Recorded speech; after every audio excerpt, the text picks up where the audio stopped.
پھر صاحب بالجنب کہیں آپ گئے، ڈاکٹر کے ہاں گئے مثال کے طور پہ، اب ساتھ میں کوئی اور بھی بیٹھا ہوا ہے تو پہلو کا ساتھی ہو گیا آپ کے، تھوڑی دیر کا ساتھ ہے. آپ اپنے بچے کو لے گئیں یا آپ خود گئیں، بچے کو صرف بخار ہے یا آپ کو بھی ہلکا پھلکا سا بخار ہے، ساتھ والے کو آپ دیکھ رہی ہیں کہ اس کے بچے کو فٹس پڑ رہے ہیں مثال کے طور پہ، یا اس کا بچہ شدت کا بیمار ہے. 2 گھنٹے کے انتظار کے بعد تو کہیں آپ کی باری آئی اور وہ آپ سے کہتی ہیں پلیز آپ مجھے اپنی باری دے دیں، دیکھیں میرا بچہ بہت بیمار ہے، بہت ریسٹلیس ہو رہا ہے، آپ دے دیں. یا آپ اس کی اذیت زیادہ دیکھ رہی ہیں تو آپ اس کو اپنی باری دے دیں. یہ احسان ہے، وہ کیا بدلہ دے گا؟ نہ جان ہے نہ پہچان، لیکن اللہ دیکھ رہا ہے، اللہ اس احسان کو بھولنے والا نہیں. کبیرہ گناہوں میں سے ایک گناہ یہ بھی بتایا گیا ہے احادیث میں کہ اپنی ضرورت سے زیادہ پانی روک کر رکھا جائے اور ضرورت والوں کو نہ دیا جائے. اسی طرح آفس میں ساتھ بیٹھنے والے، کلاس میں ساتھ بیٹھنے والے سب جارے بالجنب کی کیٹیگری میں آتے ہیں، پہلو کے ساتھی. تو جو آپ کی کلاس میں آپ کی ساتھی ہیں ان کو آپ کے کسی رویے سے تکلیف نہ پہنچے، آپ کے منہ سے اسمیل نہ آئے، جسم سے اسمیل نہ آئے، اس کا خاص ہمیں خیال رکھنا ہے. اب مثال کے طور پہ آ رہی ہے، آپ کو محسوس ہوتا ہے کہ کسی میں سے اسمیل ہے، اب ڈائریکٹلی آپ بولنا نہیں چاہتی، کیسے بتائیں گی اس کو؟ پرچے پر لکھ کر پاس کر دیں، کسی طرح اس تک پیغام پہنچ جائے کہ اس میں پرابلم ہے، اس میں سے اسمیل آ رہی ہے، یہ اس کی خیر خواہی ہے جو آپ نے کی. کچھ سمجھنے میں مشکل ہو تو اس کی ہیلپ کر دیں، کوئی پرابلم ہو رہا ہو سمجھا دیں اس کو، کوئی پک اینڈ ڈراپ کا مسئلہ ہو تو حل کر دیں، اپنی چیزیں ان کے ساتھ شیئر کریں. یہ سب چیزیں اسی کیٹیگری میں آتی ہیں، صاحب بالجنب کے ساتھ حسن سلوک کرنا. کوئی آپ کا بیہیویئر ایسا نہ ہو کہ آپ کے ساتھی کو تکلیف پہنچے یا ان کو اریٹیشن ہو اس چیز سے. ایک ٹی وی پر انہوں نے ایڈ دینا شروع کیا تھا، بہت ہی پیارا ایڈ تھا. وہ کیا ہے، وہی سوشلی ریسپانسبل بیہیویئر جس کی ہم بات کر رہے ہیں. اس میں انہوں نے یہ دکھایا کہ اسکول کے بچے ہیں، وہ سڑک پر کھڑے ہیں، وین کا یا کسی پبلک ٹرانسپورٹ کا انتظار کر رہے ہیں. ان کا یونیفارم دکھایا، یونیفارم پہن کر کھڑے ہیں چھوٹے چھوٹے 2 بچے. اب ایک گاڑی وہاں سے گزری اور گاڑی بہت بڑی سی گاڑی ہے، اس میں ایک بچہ اکیلا بیٹھا ہے، ڈرائیور کے ساتھ جا رہا ہے، وہ بھی انہی کے اسکول کا بچہ ہے، اور وہ بچہ ان کو ویو کرتا ہوا چلا گیا. وہیں پر انہوں نے اس فریم کو روک دیا اور پھر لکھا تھا کہ اگر آپ ان کو بھی اپنے ساتھ بٹھا لیتے تو کیا اچھا نہ ہوتا، مطلب ورڈز ٹو دیٹ افیکٹ، اس طرح کی بات تھی. لیکن یہ ہے نا اویئرنیس پیدا کرنا، یہ ہے ٹیلی ویژن کا، میڈیا کا بے حد اچھا استعمال، صحیح کنسٹرکٹیو استعمال. بعض دفعہ غیر شعوری طور پہ ہم وہ کام کر جاتے ہیں. اس ایڈ نے کیا کیا، شعور دلا دیا والدین کو اور دیکھنے والوں کو، اور بچوں کے اندر بھی شعور پیدا کر دیا کہ اگر گاڑی ہے، خالی جا رہی ہے، ایک ہی محلے سے جا رہی ہے، تو کیوں نہ 2-3 بچوں کو ساتھ بٹھا لیا جائے، شیئر کر لیں اپنی نعمتیں جو اللہ نے آپ کو دی ہیں. تو یہ چھوٹی چھوٹی چیزیں یہ دراصل انسان کی زندگی میں اور انسانی معاشرے کے اندر حسن اور خوبی پیدا کرتی ہیں، خوبصورتی پیدا کرتی ہیں، ٹینشن کو کم کرنے کا سبب بنتا ہے حسن سلوک. اسلام چاہتا ہے کہ اسلامی معاشرہ ٹینشن فری ہو، اس کے اندر نرمی ہو، اس کے اندر ایثار ہو، اس کے اندر قربانی ہو، شیئرنگ ہو، جس کو کہتے ہیں شیئرنگ از کیئرنگ. چھوٹی چھوٹی چیزوں کے اندر انسان شیئر کرے، کیئر کرے. محفل میں کسی کے ساتھ آپ بیٹھیں تھوڑی دیر کے لیے، وہ بھی صاحب بالجنب ہیں، ان کو گفتگو میں شامل کریں. کسی ایسی زبان میں بات نہ کریں جو ان کو سمجھ میں نہ آتی ہو. مثال کے طور پہ آپ کسی مجلس محفل میں بیٹھی ہیں اور وہاں آپ کی ایک اور ساتھی آ گئیں، آپ کہیں ہاں ہمس جہاں رخاوہ شدہ، وہ کہیں پتہ نہیں فرینچ بول رہی ہیں کہ اٹیلین بول رہی ہیں یا کیا کہہ رہی ہیں، اور کہا کہ تم کو نہیں پتا یہ تجوید کے رولز ہیں، یہ کیا طریقہ ہوا؟ آپ کہیں کہ نہیں ہم تو کسی اور زبان میں بات نہیں کرتے، لیکن یہ ایک اور زبان ہو گئی نا، ایلین لینگویج ہے ان کے لیے، ان کو نہیں سمجھ میں آئے گی. آپ کہیں ہاں رفع نصب جر، ہاں تم نے کر لیا، میں تو نہیں مبنی اور ابھی مورب کر رہی ہوں، اور سب آپ کی شکل دیکھ رہے ہیں کہ آپ کیا کہہ رہی ہیں، ان کے فرشتوں کو نہیں پتا کہ کیا بات کی جا رہی ہے. تو یہ آپ کو مثال اس لیے دینی تھی کہ آپ یہ سمجھیں کہ ایسی زبان میں بات کرنا کیا ہوتا ہے جو دوسروں کو سمجھ نہ آئے. بلا وجہ اپنا علمی روب اوروں پہ مت جھاڑیں، وہ نہیں امپریس ہوں گے آپ کی گرامر سے. آپ کا ہمس رخاوہ کتنا بھی اچھا ہو جائے، انہیں کیا مطلب، وہ تو آپ کا مزاج، آپ کا سلوک، آپ کا کھانے کا طریقہ دیکھ رہے ہیں، آپ کی بات چیت کا طریقہ، آپ کے اٹھنے بیٹھنے کا طریقہ دیکھ رہے ہیں. دراصل وہ تو آبزرو کر رہے ہیں آپ کے اخلاق کو. تو اعلیٰ اخلاق کا مظاہرہ کرنا ہے مجلس محفل میں پڑوسیوں ساتھیوں کے ساتھ، بس بات اتنی ہے، اخلاق سکھایا جا رہا ہے.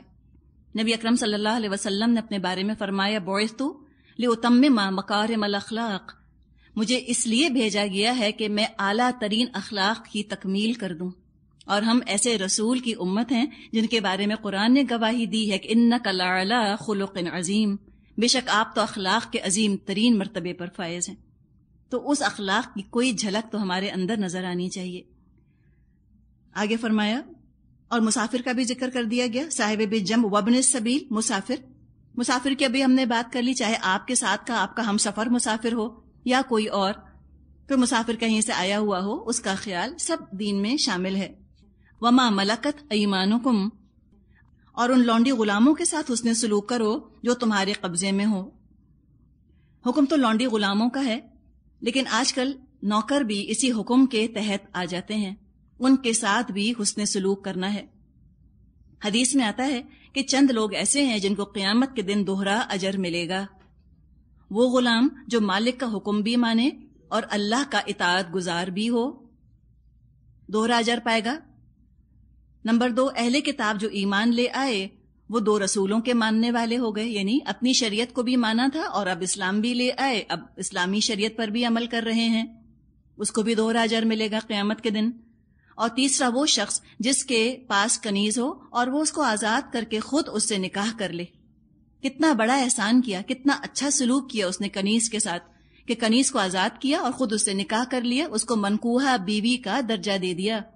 زبردست سوشل اپلفٹ ہے جو کہ کنیزوں غلاموں کی اس زمانے میں کی گئی تھی۔ تو اس میں بھی آپ دیکھیں کہ کیا حسن سلوک ہے جو کیا گیا، کیسے ان کو اونچا اٹھایا گیا۔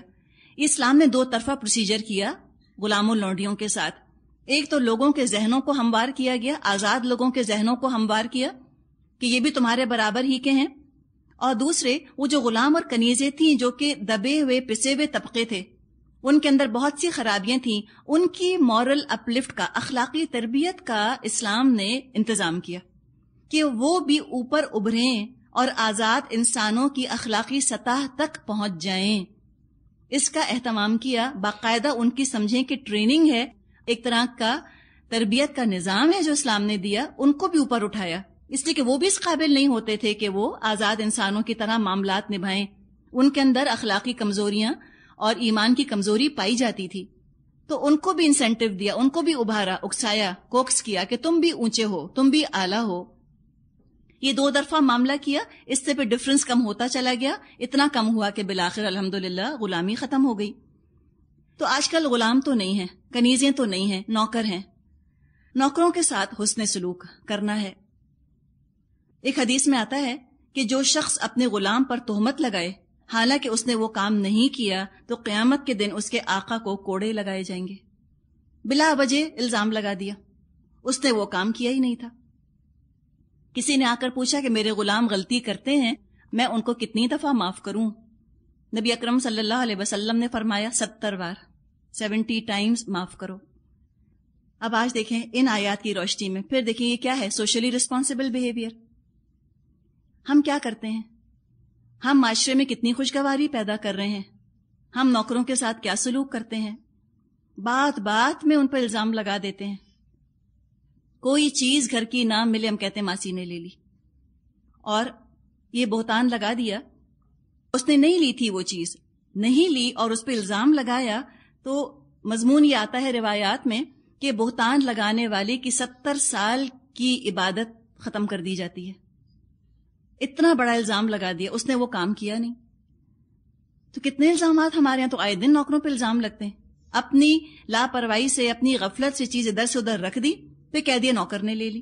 اور یہ بھی بہت برا سلوک ہے کہ ہم اپنی قیمتی چیزیں اس طرح بکھیر کے رکھیں گھر کے اندر، ہزاروں روپے کے نوٹ سامنے رکھ دیں، اپنا زیور چھوڑ دیں، وہ ضرورت مند ہیں، وہ محتاج ہیں، کیوں ٹیمپٹ کرتے ہیں ان کو، کیوں فتنے میں ڈالتے ہیں ان کو؟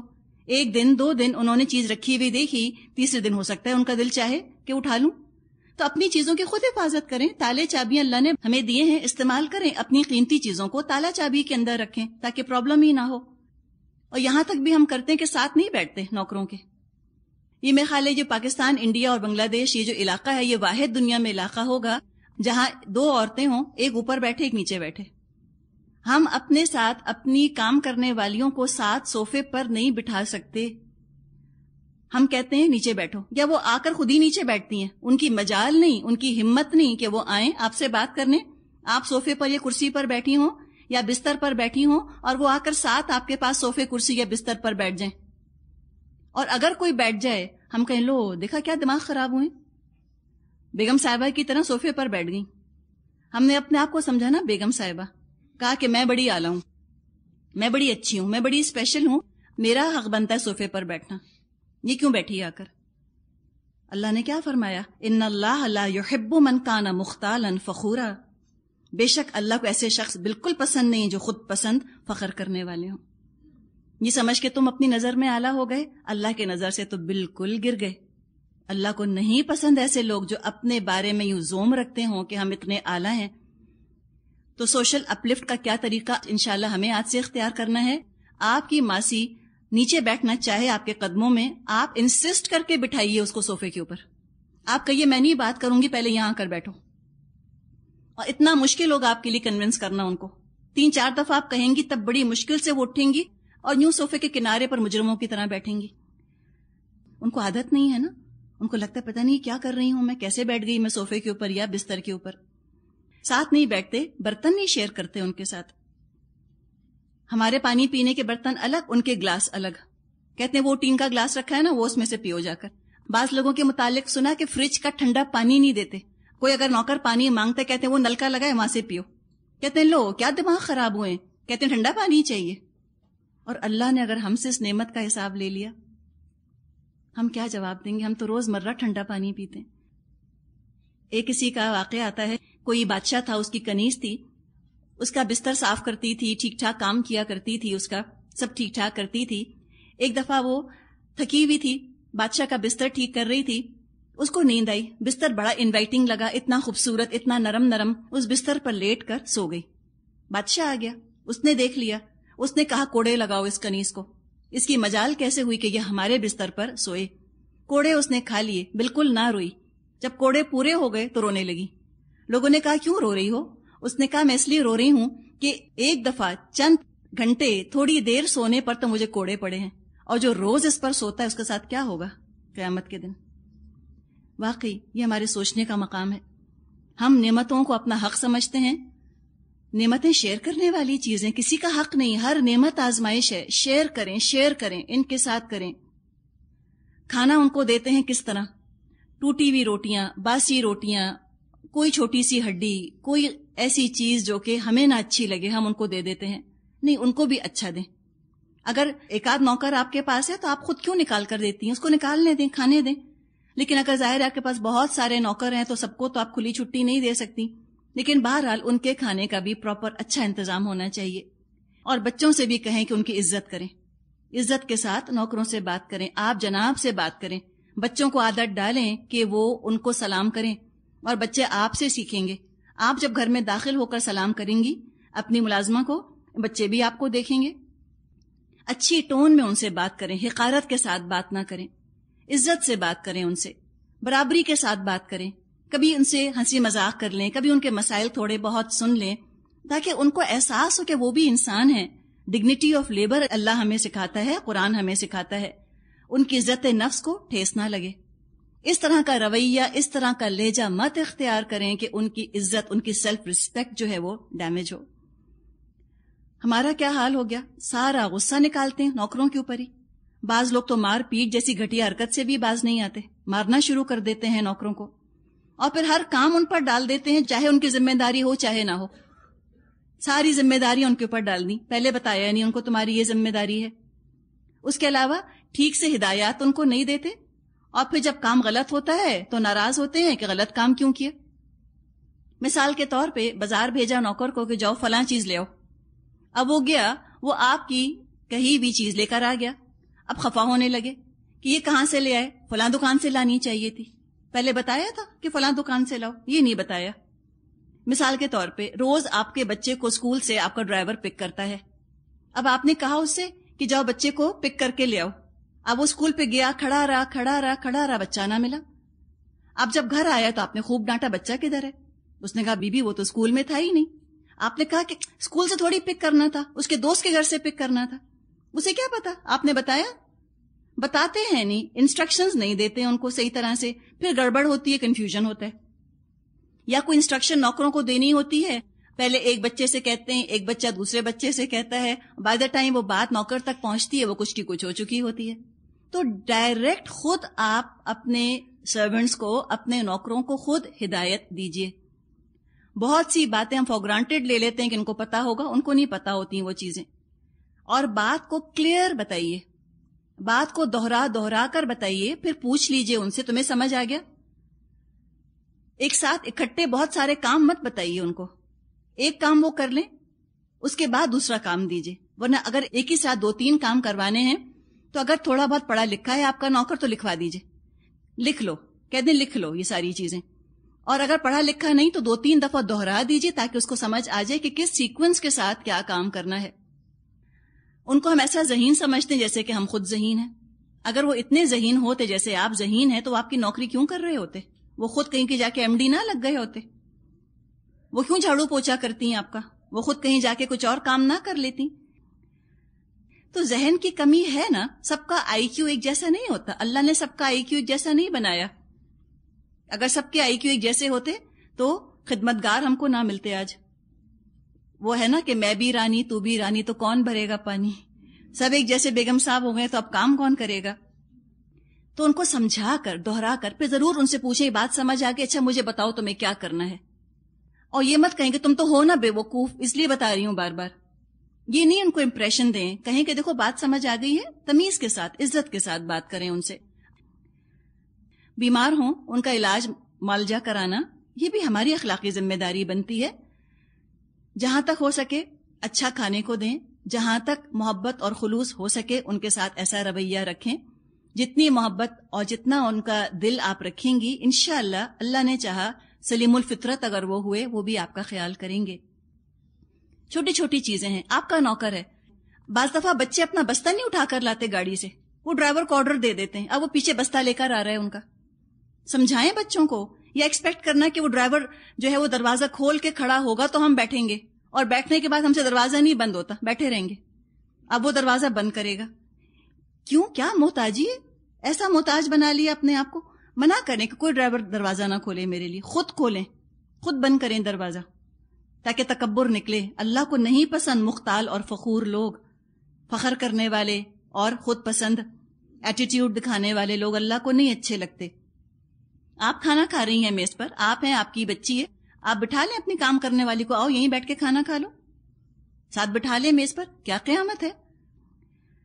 ہم تو سوچ کے پریشان ہوتے, ہم کہتے ہیں واٹ, یہ کیسے ہوگا؟ تصور نہیں آتا ہم کو کیسے ہو بھی سکتا ہے. لیکن ہمیں انشاءاللہ کوشش تو کرنی, اس لیے کہ ہم اللہ کو راضی کرنا چاہ رہے ہیں.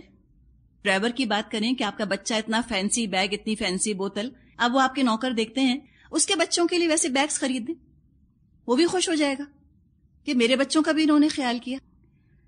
احسان کرنے کو کہا ہے نا ہم سے. احسان کیا ہے؟ ضرورت سے بڑھ کر کوئی چیز دینا, حق سے بڑھ کر کوئی چیز دینا. تو والدین کے ساتھ تو احسان نہیں ہو سکتا, والدین کا تو اپنا حق اتنا بڑا, ان کے حق سے بڑھ کر ہم کچھ دے نہیں سکتے. لیکن دوسروں کے ساتھ جو باقی کیٹیگریز بتائی گئی ہیں ان کو ان کے حق سے زیادہ دینا, یہ قرآن کہتا ہے دینے والے بنو, دینے والے بنو.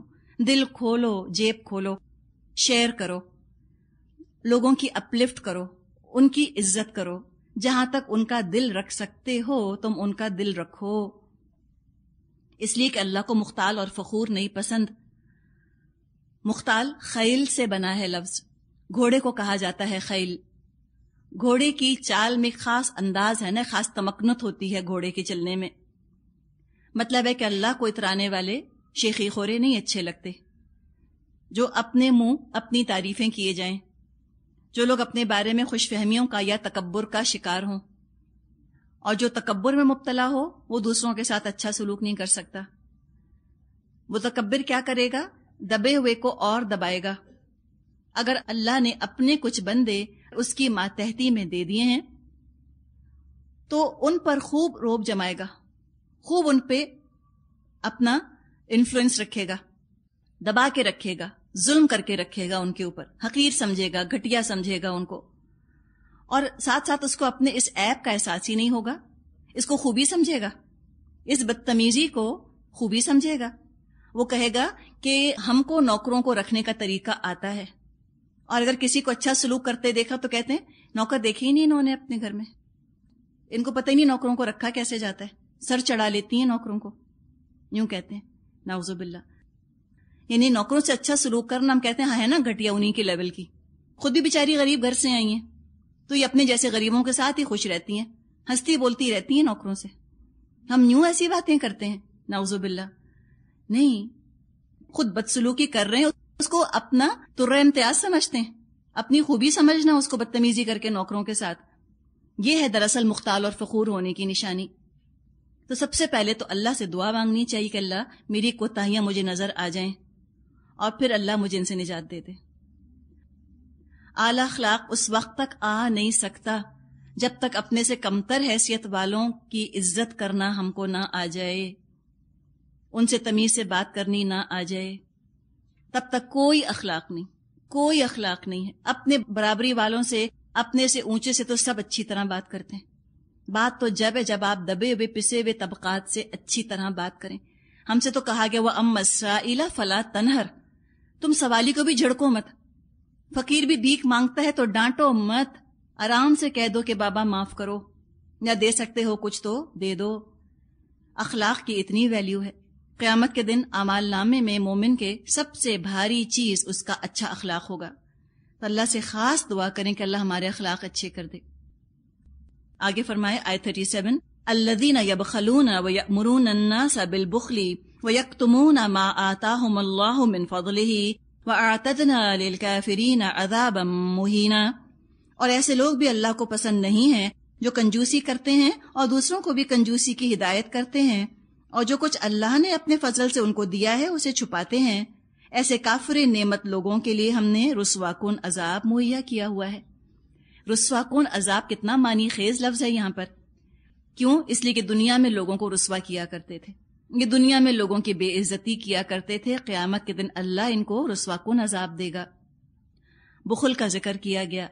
بخیل اس شخص کو کہتے ہیں جو دوسروں کے حقوق ادا کرنے میں تنگ دل ہو. جو شخص دوسروں کے حقوق فیاضی کے ساتھ اور کھلے دل کے ساتھ ادا کرتا ہو لیکن اپنی ذات پر زیادہ خرچ نہ کرے، وہ بخیل نہیں کہلائے گا، دوسروں کے حق دے رہا ہے.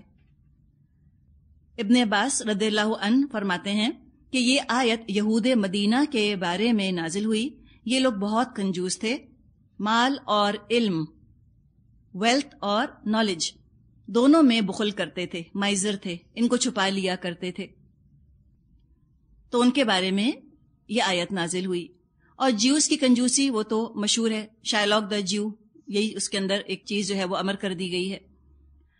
بخاری اور مسلم میں ابو ہریرہ رضی اللہ عنہ سے نبی اکرم صلی اللہ علیہ وسلم کا قول ہے کہ ہر صبح 2 فرشتے نازل ہوتے ہیں. ان میں سے ایک کہتا ہے اے اللہ بھلائی کے راستے میں خرچ کرنے والے کو اچھا بدلہ دے، اور دوسرا کہتا ہے اے اللہ بخیل کو تباہی سے ہمکنار کر. حضرت اسماء رضی اللہ عنہا کو نبی اکرم صلی اللہ علیہ وسلم نے ہدایات دی تھیں کہ اے اسماء خیر کے راستے میں خرچ کیا کر اور گن گن کر مت دے، ورنہ اللہ بھی تجھے گن گن کر دینا شروع کر دے گا.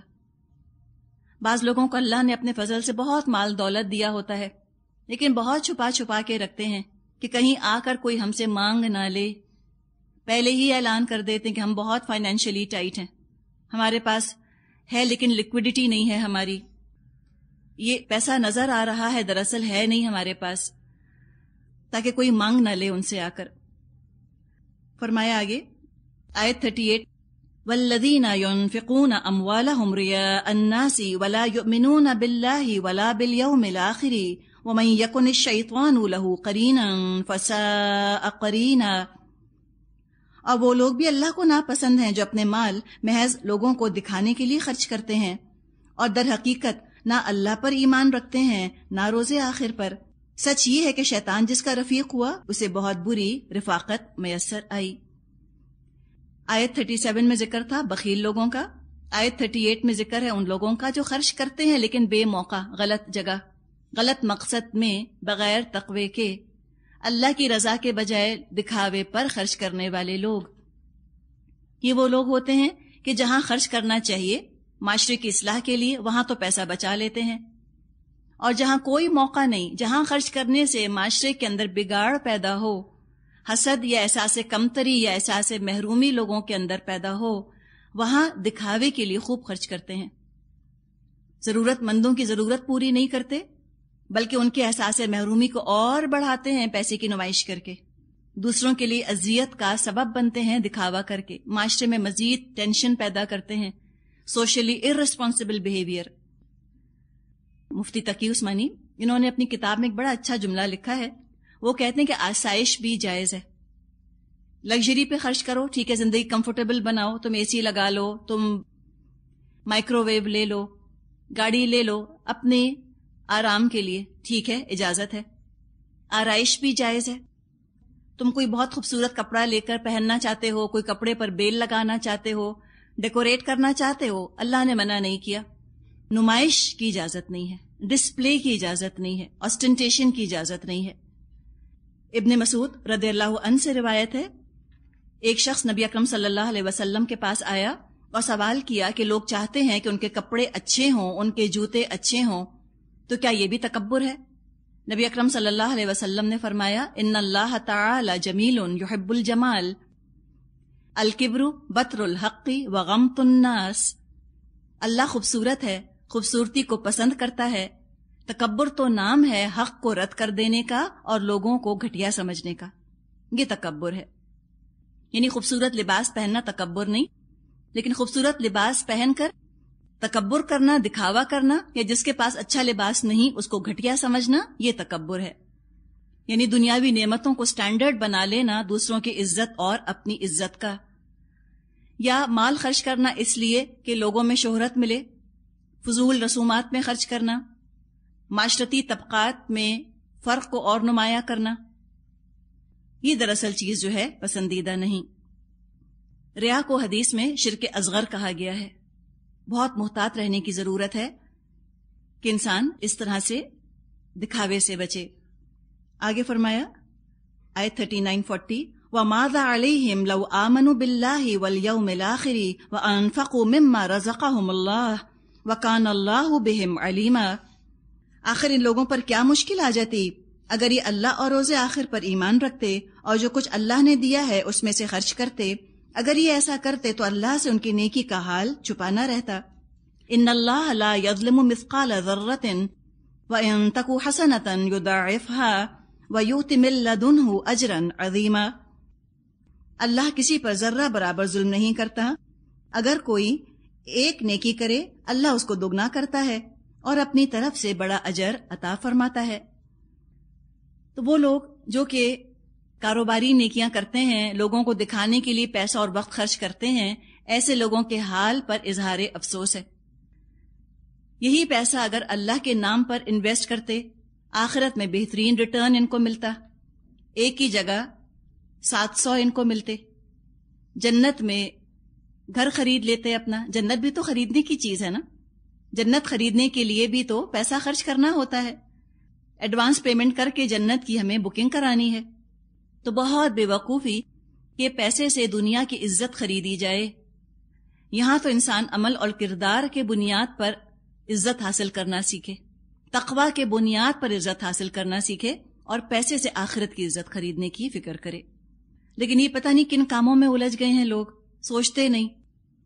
تو احساس دلانے کے لیے سوال پوچھا گیا، آیت نمبر 41 اور 42، فَكَيْفَ، تو کیا ہوگا، فَكَيْفَ، ذرا سوچو تمہارا کیا حال ہوگا، کس دن، کب کی بات کی جا رہی ہے، اِذَا جِئْنَا مِن كُلِّ أُمَّةٍ بِشَهِيدٍ وَجِئْنَا بِكَ عَلَىٰ هَٰؤُلَاءِ شَهِيدًا۔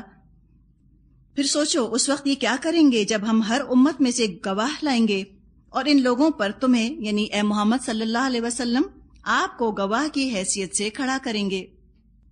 قیامت کا نقشہ بیان کیا جا رہا ہے، میدان حشر میں کھڑے ہوں گے، نفسا نفسی کا عالم ہوگا، سب اپنے اپنے اعمال ناموں کے انتظار میں ہوں گے۔ دنیا تو گئی نا، چلی گئی وہ تو، اب آ گئی قیامت، اب آ گئی ہمیشہ کی زندگی، اب تو خلد کا داخلہ ہے، یا جنت میں یا جہنم میں، ابھی پتہ نہیں انجام کیا ہوا، جان حلق میں پھنسی ہوئی ہوگی، خوف کے مارے حال خراب ہوگا، جیسا کہ اللہ تعالیٰ نے فرمایا ہے سورۃ التکویر میں، وَإِذَا الصُّحُفُ نُشِرَتْ، جب اعمال نامے کھولے جائیں گے، وَإِذَا السَّمَاءُ كُشِطَتْ، اور جب آسمان کا پردہ ہٹا دیا جائے گا، وَإِذَا الْجَحِيمُ سُعِّرَتْ، اور جب جہنم بھڑکا دی جائے گی، وَإِذَا الْجَنَّةُ أُزْلِفَتْ، اور جب جنت قریب لے آئی جائے گی، عَلِمَتْ نَفْسٌ مَّا أَحْضَرَتْ، ہر جان جان لے گی وہ کیا لے کر آیا ہے۔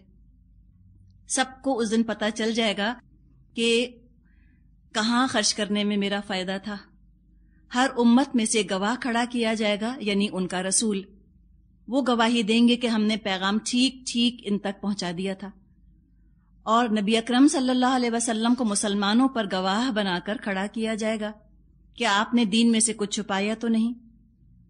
تو نبی اکرم صلی اللہ علیہ وسلم نے تو کچھ نہ چھپایا، آپ نے تو ذمہ داری پوری ادا کر دی۔ اب رسول کی گواہی کے بعد امت کے پاس کوئی بہانہ، کوئی ایکسکیوز نہیں ہوگا کہ انہوں نے رسول کی تعلیمات کے مطابق عمل کیوں نہیں کیا۔ آج ہمارے پاس علم دین موجود ہے، لائبریریز بھری ہوئی ہیں حدیث اور تفسیر پر اور سیرت پر۔ اب اس دن آپ سوچیں ہم کیسے نبی اکرم صلی اللہ علیہ وسلم سے آنکھ ملائیں گے؟ ہم تو میٹھی میٹھی شفاعت کے منتظر ہوں گے، وہاں تو الٹا نبی مقدمہ دائر کر دیں گے کہ دوسروں کو کیا پہنچاتے، اللہ خود بھی عمل نہیں کیا۔ اللہ کے رسول صلی اللہ علیہ وسلم پر یہ آیت بہت بھاری گزرتی تھی۔ اپنے لوگوں کے خلاف، اپنی امت کے خلاف گواہی دینا آسان کام نہیں۔ بخاری میں روایت ہے، نبی اکرم صلی اللہ علیہ وسلم نے عبداللہ بن مسعود رضی اللہ عنہ سے تلاوت سننے کی فرمائش کی۔ انہوں نے سورہ نساء پڑھنی شروع کی۔ جب اس آیت پر پہنچے، اللہ کے رسول نے فرمایا حسبک حسبک، ٹھہر جا ٹھہر جا۔ جب نظر اٹھا کے دیکھا انہوں نے تو نبی اکرم صلی اللہ علیہ وسلم کی آنکھوں سے آنسو جاری تھے۔ شاید اپنی امت کی نافرمانی کا، بد عملی کا خیال آپ کو آ گیا ہوگا کہ کیا کریں گے یہ لوگ۔ اور آج خود ہم ذرا دیکھ لیں اپنے آپ کو، ظاہری حال حلیہ اپنا دیکھیں، پردہ تو بہت دور کی بات 70 تک ڈھکا ہوا نہیں۔ رسومات دیکھ لیں، رسول کی سنت کہیں نظر نہیں آتی۔ وہ کہا ہے نا علامہ اقبال نے کہ وضع میں تم ہو نصارا، تمدن میں ہنود، یہ مسلمان ہیں جنہیں دیکھ کر شرمائیں یہود۔ معیشت کو دیکھیں، وہی یہودیوں والا سود ہے جس پر اللہ کے رسول کی جنگ کی وعید ہے۔ شاید کبھی سوچا بھی نہیں کہ رسول نے کن باتوں کا حکم دیا۔ اللہ اور اس کے رسول کی نظروں سے کبھی خود کو دیکھا بھی نہیں۔ مسلمان مردوں کو دیکھیں، ان کے چہرے جو ہیں وہ سنت سے بالکل خالی، بالکل عاری، داڑھی رکھنا عیب، شرمندگی سمجھی جاتی ہے۔ رسول کی بہت سی باتوں کو ریجیکٹ کر کے پوچھتے ہیں حرج کیا ہے؟ کیا حرج ہے اگر ہم یہ نہ کریں؟ کیا حرج ہے ہم داڑھی نہ رکھیں؟ کیا حرج ہے ہم شادیاں سنت کے حساب سے نہ کریں؟ کوئی حرج نہیں، دنیا میں کوئی حرج نہیں، بس آخرت میں کیا ہوگا؟ فرمایا یومئذ یود الذین کفروا وعصوا الرسول لو تسوی بہم الارض ولا یکتمون اللہ حدیثا۔ اس وقت وہ سب لوگ جنہوں نے رسول صلی اللہ علیہ وسلم کی بات نہ مانی اور ان کی نافرمانی کرتے رہے، تمنا کریں گے کاش زمین پھٹ جائے اور وہ اس میں سما جائیں، وہاں وہ اپنی کوئی بات اللہ سے نہ چھپا سکیں گے۔ اتنی شرمندگی اور اتنی رسوائی اور ایسا پچھتاوا ہوگا قیامت کے دن کہ کاش زمین پھٹ جائے، ہم اس میں چلے جائیں۔ تو یہ انجام، اس سے اگر ہم بچنا چاہتے ہیں تو ہم بھرپور کوشش کریں گے کہ رسول کی نافرمانی ہم سے نہ ہو۔ وَالْآخِرُ دَعْوَانَا أَنِ الْحَمْدُ لِلَّهِ رَبِّ الْعَالَمِينَ۔ سبحانك اللهم وبحمدك نشهد أن لا إله إلا أنت نستغفرك ونتوب إليك۔ السلام علیکم ورحمۃ اللہ وبرکاتہ۔